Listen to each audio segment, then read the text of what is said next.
अघोरी साधक आणि सैतानी ताकद यांची अनोखी जुगलबंदी असणारी ही कथा जितकी विचित्र विलक्षण तितकीच भयानक, भयोत्पाद माजवणारी ही दीर्घ कथा आपल्याला खिळवून ठेवल्याशिवाय राहणार नाही। तेव्हा भीतीने रक्त गोठावून टाकणाऱ्या या अघोरी सफरीसाठी तयार राहा।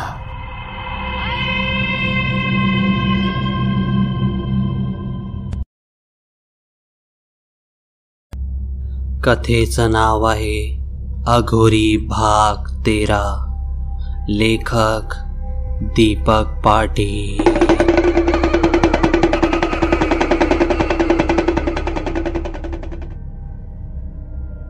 प्रताप जरी त्या अघोरीला नदीवरून सोडून चौकीत आला असला तरी त्याचं चित्त मात्र धाऱ्यावर नव्हतं। त्यानं जी कहाणी ऐकली होती त्याचे बरेच कंगोरे अजून उलगडायचे बाकी होते। चंद्रलेखा जर मेली असेल तर ती डाकीण बनून अजून जिवंत आहे का? आणि तिच्याकडे आधीच इतके महाभयानक शक्ती असताना ती लहान मुलींचाच बळी का घेते? आणि सगळ्यात महत्त्वाचं, हे सारं कसं थांबवायचं? दुपारचं जेवण करून प्रतापने पाळतीवरील त्या कॉन्स्टेबलला फोन केला। त्याच्या सांगण्यावरून तो अघोरी आता नदीच्या पलीकडे त्या सुकलेल्या झाडाजवळ असल्याचं कळलं। अघोरीने प्रतापला नदी ओलांडून येण्यास सक्त मनाई केली होती आणि त्यात चंद्रलेखाची कहाणी ऐकल्यावर प्रतापला त्या अरण्यात पाऊल ठेवण्याचं धाडस होत नव्हतं। त्यानं कॉन्स्टेबलला तो अघोरी नदी ओलांडून अलीकडे आल्यावर कळव असं सांगून फोन कट केला। प्रतापने इतर कामात स्वतःला व्यस्त करू घेतलं। सायंकाळी 4च्या दरम्यान तो मिलिंदच्या बाबांना भेटायला गेला। मिलिंदच्या बाबांना त्याने चंद्रलेखाची कहाणी सांगितली। ती ऐकून मिलिंदचे बाबा भलतेच चिंतित झाले आणि म्हणाले, ही फारच चिंतेची बाब आहे बाळ। डाकिनी शाकिनी या कालीमातेच्या अगदी जवळच्या भक्त असल्याने त्यांची शक्ती ही कालीमाता इतकीच भयानक आणि उग्र स्वरूपाची असते। चंद्रलेखाने जर डाकिणीची आराधना करून शक्ती प्राप्त केली असेल तर ती निश्चितच एक स्थूल डाकीण बनली असावी। काहीही न समजल्याने प्रताप फक्त ऐकत होता। त्याची ती मुद्रा पाहून काका पुन्हा बोलू लागले, अरे जे लोक कुलशित बुद्धीने काळ्या शक्ती मिळव पाहतात ते स्थूल डाकिणीची आराधना करतात, ज्यामुळे त्यांना महाभयानक विध्वंसकारी शक्ती मिळते।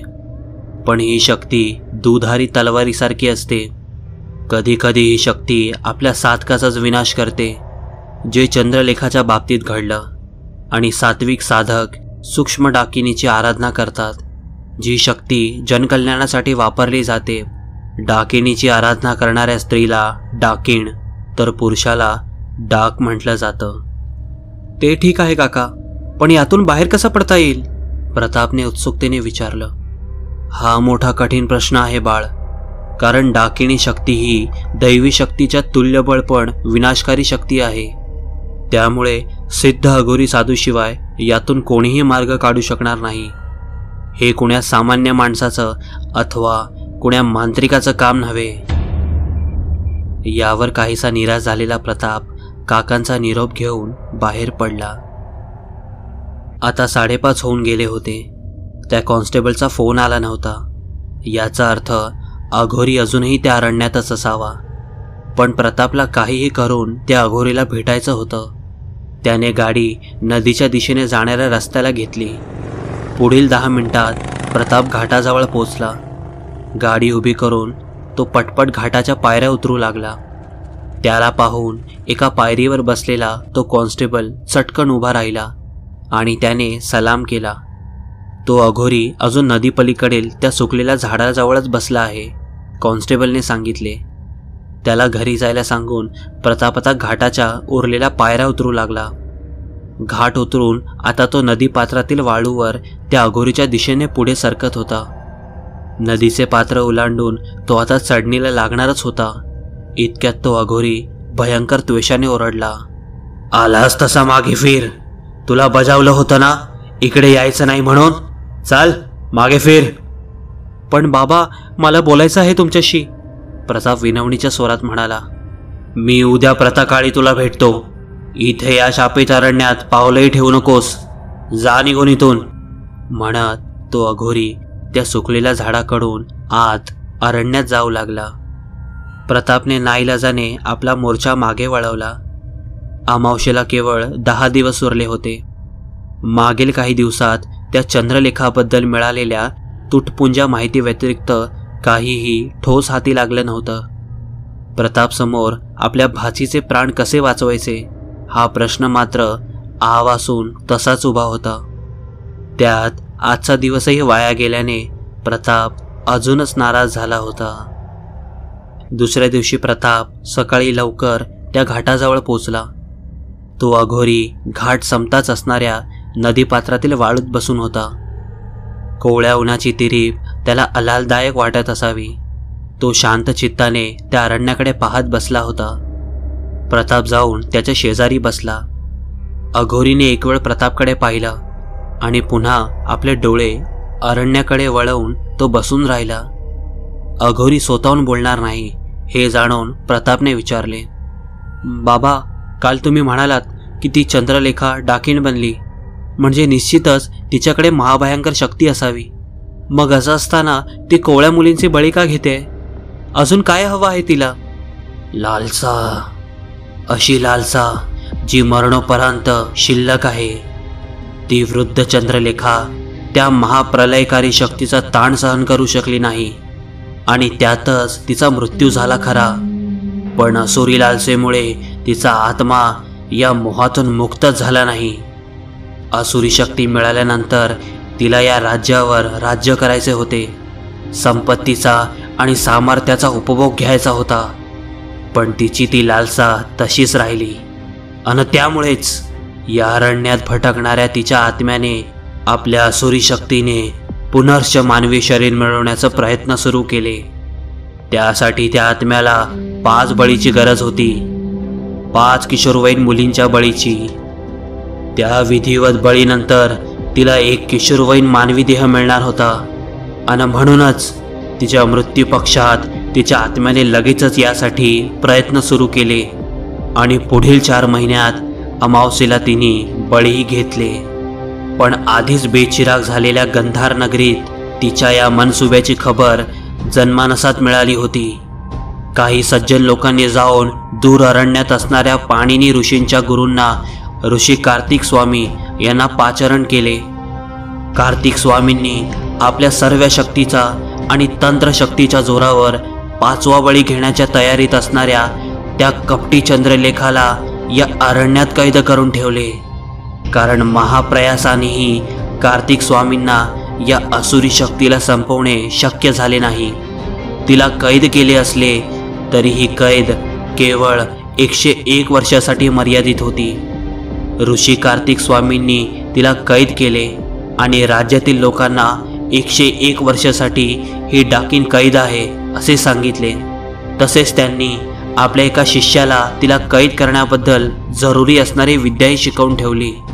आणि अशा प्रकारे गेल्या 800-900 वर्ष ही परंपरा चालत आलेली आहे. यावेळी तिला कैद करण्याची जबाबदारी माझी आहे. दर 101 वर्षांनी ती कपटी चंद्रलेखा जागृत होते आणि 5 किशोरवयीन मुलींचे बळी घेऊन आपले इस्पित साध्य करण्याचा प्रयत्न करते. पण प्रत्येक वेळी तिला रोखण्यास आपण यशस्वी झालो आहोत. पण मागील इतक्या वर्षात घेतलेल्या बळीमुळे तिची शक्ती चंद्रलेखाप्रमाणे अजूनच वाढत चालली आहे. चंद्रलेखा आता इतकी सामर्थ्यवान बनली आहे की तिला कायमचंच नष्ट करणे जवळजवळ अशक्यच. पण तिला 101 वर्षासाठी कैद मात्र करता येतं आणि तेच आपण करणार आहोत. कारण जर का ती मानवी देह मिळवण्यात यशस्वी झाली तर तिला आपल्या असुरी शक्तीचा वापर करण्यासाठी अमावस्येची वाट पाहायची गरज नाही. अन उन्मत्त गजासारखी ती मृत्यू तांडव सुरू करेल. हे बोलताना त्या अघोरीच्या चेहऱ्यावर कसलेही भाव नव्हते. एकटक त्या अरण्याकडे पाहत तो बोलत होता. प्रतापला आता त्या 4 मुलींच्या हत्येमागील रहस्य समजले होते, पण अजूनही काही शंका होत्याच. त्याने पुन्हा विचारले, बाबा, जर तिला कैदच करायचं आहे तर तुम्ही तसं करत का नाही? तिने पुढचा बळी मिळवण्याची आपण वाट पाहत आहोत का? यावर तो अघोरी मनमुराद हसला अन गंभीर मुद्रा करत म्हणाला, मूर्खा, इतक्या सहजतेने कैद करायला ती कोणी मनुष्य आहे का? ती केवळ आणि केवळ अमावस्येलाच आपले प्रकटीकरण करते, त्यातही त्या मुख्य पक्षांना पुढे करून आपले कार्य करते. मागील 4 महिन्यात केवळ एकदाच ती माझ्यासमोर प्रकट झाली होती, पण मी मंत्र टाकण्याच्या अगोदरच ती गायबही झाली. त्यामुळे आपल्याला अमावस्येची वाट पाहावी लागेल. पण बाबा, या अमावस्येच्या रात्रीही तिने मागील 4 बळींसारखंच चालाखीने बळी घेतला तर आपण काय करणार आहोत? प्रतापला काहीही करून त्या अघोरीच्या योजनेबद्दल माहिती करून घ्यायची होती. नाही, 5वा बळी ती त्वरित घेणार नाही. तसं ती करूच शकत नाही. 5वा बळी असणाऱ्या त्या मुलीला ती शहरातून या शापित अरण्यात घेऊन येईल. इथे आल्यानंतर त्या मुलीला संमोहित करून डाकिणीला अंतिम बळीसाठीचा तो विधी करावा लागेल. तेव्हाच तिला तरुण मानवी शरीर प्राप्त होईल. त्यामुळे आपल्याकडे थोडासा वेळ असेल. मागील बळीसारखी ती घाई करू शकत नाही यावेळी. ही गोष्ट ऐकून प्रतापचे धाबे जाणारले. म्हणजे ती डाकीण साक्षीला शहरातून त्या अरण्यात घेऊन जाणार आहे आणि तिथे ती तिचा बळी देण्याचा प्रयत्न करणार आहे. हे ऐकून प्रतापला पूर्णतः गर्भगळीत झाला. आपल्या भाचीची आठवण येताच प्रताप बोलला, बाबा, काल गडबडीत मी तुम्हाला 5वा बळी ठरणाऱ्या मुलीबद्दल सांगितलंच नाही. तिचा पत्ताही तुम्हाला देऊ शकलो नाही. यावर हसत तो अघोरी म्हणाला, ती तुझीच भाची आहे. ती कुठे राहते हेही मला समजलं आणि तुझ्या बहिणीने तुला सांगितलेल्या त्या विचित्र घटनांबद्दलही मी जाणून आहे. त्यामुळे तुझी भाचीच 5व्या बळीसाठी निवडलेली ती मुलगी आहे, याबद्दल मला तीळ मात्र शंका नाही. आता मात्र प्रताप चक्रावला. काल चंद्रलेखाची कहाणी सांगत असताना प्रताप एकटक अघोरीच्याच डोळ्यात पाहत होता आणि त्यावेळेस अघोरीने प्रतापच्या सुप्त मनात प्रवेश करून सर्व माहिती मिळवली होती. प्रताप विचार करत असतानाच अघोरीने बोलायला सुरुवात केली. एका गोष्टीची चूक झाली आहे तुझ्याकडून. तू तुझ्या बहिणीला याबद्दल काहीही कल्पना दिलेली नाहीस, जी तुला द्यायला हवी. कारण येत्या अमावस्येच्या रात्री ती डाकीण तुझ्या भाचीला नेण्याचा प्रयत्न करेल आणि अपत्य प्रेमापोटी जर कोणीही त्या सैतानी ताकदीला अडवण्याचा प्रयत्न केला तर एखादा कीटक मारावा तशी ती डाकीण मध्ये व्यतत आणणाऱ्या व्यक्तीची हत्या करेल. तेव्हा तुला त्या मुलीच्या पालकांना विश्वासात घेऊन हे सांगावंच लागेल, अन्यथा त्यांचा जीवही धोक्यात आहे. मला वाटतं तू आता निघावंसं. माझी ध्यान धारण्याची वेळ झाली आहे. मला कोणाशी बोलायची इच्छा नाही आता. पण बाबा, अमावस्येच्या रात्री आपण नेमकं काय करणार आहोत? कसं कैद करणार आहोत त्या डाकिणीला? प्रतापने अधीर होऊन विचारलं. योग्य वेळ आल्यावर तुला सगळं काही सांगेन, अघोरी तुटकपणे म्हणाला. पण बाबा, हे असं अजून किती वर्ष चालणार? त्या सैतानी शक्तीचा खात्मा करण्याचा काहीतरी मार्ग असेल.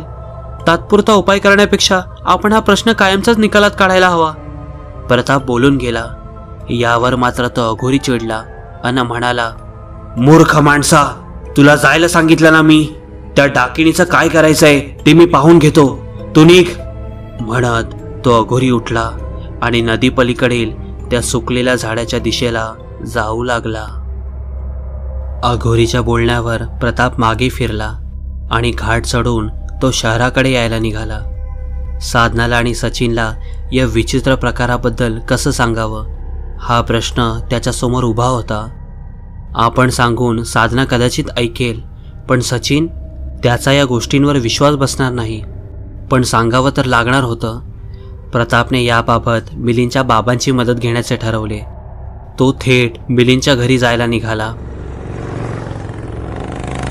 पुढील 20 मिनिटात तो मिलिंदच्या घरी पोहोचला. मिलिंदच्या बाबांना अघोरीशी झालेला सर्व संवाद कथन केल्यावर त्याने मदत करण्यासाठी स्वतःसोबत चालण्याची विनंती केली. मिलिंदचे बाबा तयार झाले आणि ते दोघे आता साधनाच्या घरी जाऊ लागले. निघण्यापूर्वी प्रतापने सचिनला फोन करून त्वरित घरी येण्यास सांगितले होते. साक्षी शाळेत गेल्याने साधना घरी एकटीच होती अन एवढ्यात सचिन घरी आला. तो असा अचानक आलेला पाहून साधना दचकली. सचिनने तिला प्रतापने केलेल्या फोनबद्दल सांगितले आणि प्रताप घरी येणार असल्याबद्दलही सांगितले. सचिनला हा प्रकार काहीसा विचित्र वाटत असला तरी साधनाला मात्र हलकीशी चोणूक लागली असावी. प्रताप साक्षीबद्दल काहीतरी सांगणार असावा तिला मनोमन वाटत होते. अन पुढील 5 मिनिटात दरवाजाची बेल वाजली. साधनाने दरवाजा उघडताच प्रताप आणि मिलिंदचे बाबा घरात प्रविष्ट झाले. प्रतापने आत येताच मिलिंदच्या बाबांना बसण्याची विनंती केली आणि साधना सचिनला त्याची ओळख करून दिली. प्रतापचा चिंताक्रांत झालेला चेहरा पाहून साधना काहीशी हबकली आणि एवढ्यात प्रताप बोलू लागला. तुम्ही दोघं मी काय सांगतोय ते शांतपणे ऐकून घ्या. आपली साक्षी एका संकटात अडकली आहे आणि तिला आपल्याला वाचवायचं आहे. आपल्याला धीर सोडून चालणार नाही. तुम्ही दोघांनी कणखर व्हायची आता गरज आहे. त्याच्या या बोलण्यावर साधना रडूच लागली. सचिनला मात्र काहीही समजत नव्हते. तो काहीसा चिडलेल्या स्वरात बोलू लागला. अरे काय चाललंय हे? मला कोणी सांगेल का? प्रताप, थोडे स्पष्ट सांग मला नेमकं काय घडलंय ते. आणि साधना, तू शांत हो बघू आधी. आणि पुढील अर्ध्या तासात प्रतापने त्याला अघोरीकडून समजलेली सर्व हकीकत त्या दोघांना कथन केली. ही विचित्र हकीकत ऐकून साधना आता मोठ्याने रडू लागली. सचिनला मात्र या गोष्टीवर काडी मात्र विश्वास वाटत नव्हता. तो रागाने म्हणाला, प्रताप, तू भानावर आहेस ना? तू काय बोलतोयस? तुला तरी समजतंय का? अरे पोलीस इन्स्पेक्टर आहेस तू आणि असल्या थोतांडावर विश्वास ठेवतोस? कमॉन यार, बंद करा हे सगळं. आता मिलिंदचे बाबा बोलू लागले. हे पहा सचिनराव, तुम्हाला या गोष्टीवर विश्वास बसला नसेल कदाचित, पण 4 मुलींचे बळी गेले आहेत. हे ढळढळीत वास्तव तर आपण नकारू शकत नाही. प्रताप आणि त्याच्या टीमने मागील 4 केसमध्ये जंग पछाडले, पण काहीही हाती लागली नाही. याचं काय उत्तर असावं? आणि तुमच्या मुलीच्या बाबतीत जे काही विचित्र प्रकार घडत आहेत त्याचं अगदी समाधानकारक स्पष्टीकरण त्या अघोरीने दिलेलं आहे. तो अघोरी तुम्हाला किंवा तुमच्या कुटुंबाला कधी भेटलाही नाहीये, तरीही त्याने एवढं अचूक स्पष्टीकरण कसं दिलं असावं? तेव्हा कृपा करून तुम्ही प्रतापचं ऐका.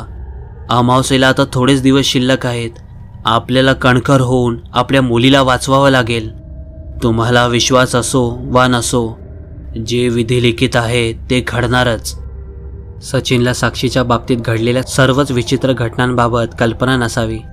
प्रतापने साधनाने सांगितलेली प्रत्येक गोष्ट सचिनला सांगितली. आता मात्र सचिनचा राग कुठल्या कुठे पळाला आणि त्याची जागा चिंतेने घेतली. प्रतापने अपार्टमेंट शेजारी असणाऱ्या झाडावर बसलेले ते अभद्र कावळेही सचिनला दाखवले. खरं तर सचिननेही मागील काही दिवसात कावळ्याबद्दलची ही विचित्र गोष्ट नोटीस केली होती. आता मात्र सचिनही काहीसा हबकलेला वाटू लागला. प्रतापने अमावस्येच्या रात्री ती डाकीन साक्षीला घेऊन जाणार असल्याबद्दल सांगितले. तेव्हा मात्र साधना आणि सचिन दोघेही रडू लागले. प्रतापलाही आपले रडू आवरता आले नाही, पण पुढच्या क्षणाला स्वतःला सावरत प्रतापने त्यांना त्या रात्री कोणत्याही प्रकारे त्या डाकिणीसमोर न जाण्याचे आवाहन केले, कारण यामध्ये ती डाकीण त्यांचा जीव घेऊ शकणार होती. तसेच त्या रात्री अघोरी काहीही करून त्या डाकिणीला कैद करेल आणि साक्षीला वाचवेल याबद्दल प्रतापने त्या दोघांना खात्री दिली. पण खरं तर असंच घडेल याबद्दल प्रतापच्या मनातही शंका होत्या. आपलं म्हणणं खरं ठरावं यासाठी तो मनोमन देवाकडे धावा करत होता. काहीसा सावरलेला सचिन विचारू लागला, काही दिवसांसाठी आम्ही हे शहर सोडून गेलो तर? त्यावर मिलिंदचे बाबा म्हणाले, ती डाकीण आहे सचिनराव. आपली शिकार ती एवढ्या सहजासहजी सोडत नाही, त्यामुळे अशा कोणत्याही गोष्टींनी काही फरक पडणार नाही. यावर मात्र सचिन अबोल झाला. हमसून रडणाऱ्या साधनाला प्रतापने कसेबसे नेऊन बेडवर झोपवले आणि सचिनला साधनाची काळजी घेण्याबद्दल सांगून प्रताप आणि मिलिंदचे बाबा घराबाहेर पडले. सायंकाळचे 6-6:30 होऊन गेले असावे. सूर्यनारायण अस्ताला जाण्याच्या तयारीत लागला होता. शापितरण्य नेहमीसारखंच शांत होतं. ती शांतता जीवघेणी वाटत असली तरी अघोरीला मात्र याची सवय लागली होती. त्या सुकलेल्या झाडाखाली बसून तो शांत चित्ताने थंडावलेल्या शहराकडे एकटक पाहत होता. दिवस अस्ताला चालल्याने शहरातील लोकांची आता घरी परतण्याची कसरत सुरू असावी. अन बघता बघता आकाशात काळे ढग भरून येऊ लागले. काळ्या कुट्ट ढगांनी जणू सूर्याला झाकले असावे, त्यामुळे अंधार आता चांगलाच दाटू लागला. अघोरी मात्र शांत चित्ताने शहराकडे पाहत बसला होता. त्याच्या डोक्यात विचारचक्र सुरू होते. काही करून त्या डाकिणीला कैद करायला हवं. आधीच्या 4 संधी हुकल्या आहेत. यावेळी कसलीही चूक करून चालणार नाही. आपल्या गुरूंनी दिलेली ही जबाबदारी आपल्याला यशस्वीपणे पार पाडावीच लागेल आणि त्या 5व्या मुलीचा जीव वाचवावाच लागेल. भोलेनाथांच्या कृपेने आणि भोरानाथ बाबांच्या आशीर्वादाने हे कार्य तडीस जावो. पण वाटतं तितकं हे कार्य सोपं असणार नाही. ती डाकीण शक्य तेवढे प्रयत्न करून आपली असुरी कार्य सिद्धीस नेण्याचा प्रयत्न करेल. कोणत्याही गोष्टीसाठी आपल्याला तयार राहावं लागेल. काहीही करून आपल्याला तिला कैद करावंच लागेल. याशिवाय दुसरा कोणताही मार्ग नाही. पण खरंच दुसरा मार्ग नाही आहे का? त्या मुलाने जसं सुचवलं तसं कैद करण्यापेक्षा तिचा खात्मा का करू नये? नाही, ते अशक्य आहे. भोरानाथ बाबांनीही मला तसंच सांगितलं आहे. पण इतक्या वर्षाच्या साधनेत भोरानाथ बाबा सदैव सांगत आलेत की भोलेनाथाच्या भक्ताला कोणतीही गोष्ट अशक्य नाही. मग ही गोष्ट तरी अशक्य का असावी? त्यांना पुन्हा एकदा विचारूयात का त्या डाकिणीचा खात्मा करण्याबद्दल? पण आपण अगोदरही भोलानाथ बाबांची याबद्दल चर्चा केली आहे आणि त्यांनी या गोष्टीसाठी स्पष्ट नकार दिला आहे. नको, त्यांना विचारायला नकोच. काहीतरी दुसरा मार्ग शोधायला हवा. आणि इतक्यात अघोरीला आपल्या अवतीभोवती प्रचंड कोंदटपणा जाणवू लागला. तो कोंदटपणा इतका जीवघेणा होता की श्वासही घेणं अशक्य वाटू लागले. त्या शापित अरण्यातील सैतानी ताकद जणू अप्रत्यक्षपणे त्या अघोरीच्या अवतीभोवती घुटमळू लागली होती. इतक्यात त्या अघोरीच्या डोक्यावर आकाशात त्या सैतानी कावळ्यांनी फेर धरला. बघता बघता त्या अघोरीच्या अवतीभोवती एक प्रचंड वावटळ घोंगावू लागली. या प्रकाराने अघोरी काहीसा दचकला, पण घाबरला मुळीच नाही. दचकण्याचं कारण म्हणजे त्या डाकिणीने त्याच्यावर थेट आक्रमण करण्याची ही पहिलीच वेळ होती. विजांचा गडगडाट वाढत चालला होता आणि पावसाच्या सरींना आता सुरुवात झाली. अंधार चांगलाच दाटला असला तरी विजांच्या लखलखाटात अघोरीला ते सैतानिक कावळे दिसत होते आणि हातात त्रिशूळ घेऊन तो उभा राहिला. त्याचा कृष्य देह कमालीचा थरथरत होता. आकाशातील त्या अभद्र कावळ्यांना एकटक पाहताना त्या अघोरीचे बुबळे गायब होत त्याचे डोळे हळूहळू पूर्ण श्वेतवर्णी झाले. क्रोधाने श्वास बाहेर फेकत त्याने हातातील त्रिशूळ वर्तुळाकार फिरवण्यास सुरुवात केली. तिथे धुंदव सुरू झाले होते. तिकडे घाटाच्या पायऱ्यांवर बसून अघोरीवर लक्ष ठेवणाऱ्या त्या कॉन्स्टेबललाही अरण्यात काहीतरी विचित्र प्रकार सुरू असल्याची भनक लागली होती. पण पावसाला सुरुवात झाल्याने तो घाट चढून वस्तीकडे निघाला. दुसऱ्या दिवशी सकाळी प्रतापला साधनाचा फोन आला. साधना कालच्या त्या धक्क्यातून काहीशी सावरलेली दिसत होती. साधना आणि सचिन यांनी प्रतापला त्या अघोरीशी भेट करून देण्याची विनंती केली. त्या दोघांना अघोरीला भेटून आपल्या मुलीच्या सुरक्षतेबद्दल अघोरीला विनंती करायची होती. प्रतापने त्यांना लगेच होकार दिला. प्रताप आपली बुलेट घेऊन साधनाच्या घरी पोहोचला आणि तिथून ते तिघे सचिनच्या कारमधून नदीच्या दिशेने निघाले. पाळतीवर असणारे कॉन्स्टेबल काही वेळापूर्वीच घाटावर पोहोचला होता. आता प्रताप साधना आणि सचिनला घेऊन घाटावर पोहोचला. प्रतापला पाहून कॉन्स्टेबलने त्याला सलाम केला आणि तो बोलू लागला. साहेब, मी तुम्हालाच फोन करणार होतो. मी येऊन 20 मिनिटं झाली असतील.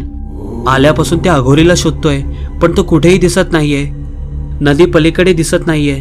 म्हणून मगाशी त्या स्मशानाच्या अवतीभोवती फिरून आलो, पण त्याचा कुठेच पत्ता नाहीये साहेब. यावर प्रतापसह साधना आणि सचिनही घाबरले. प्रताप कॉन्स्टेबलला विचारू लागला, काल शेवटचा कधी पाहिलं त्याला? काहीसा विचार करून तो कॉन्स्टेबल बोलू लागला, साहेब, रात्री जो पाऊस सुरू झाला ना, त्याच्या काही वेळ अगोदर तो त्या सुकलेल्या झाडाखालीच बसून होता आणि अचानक त्याच्या भोवती एक वावटळ उठायला लागली. काही कावळेही उडत होते त्याच्या डोक्यावर. अचानक पावसाला सुरुवात झाली आणि मला स्पष्ट दिसायचं बंद झालं. पाऊस एवढा वाढू लागला की मी घरी निघून गेलो साहेब. आता प्रताप, साधना आणि सचिन तिघेही स्तब्ध उभे होते.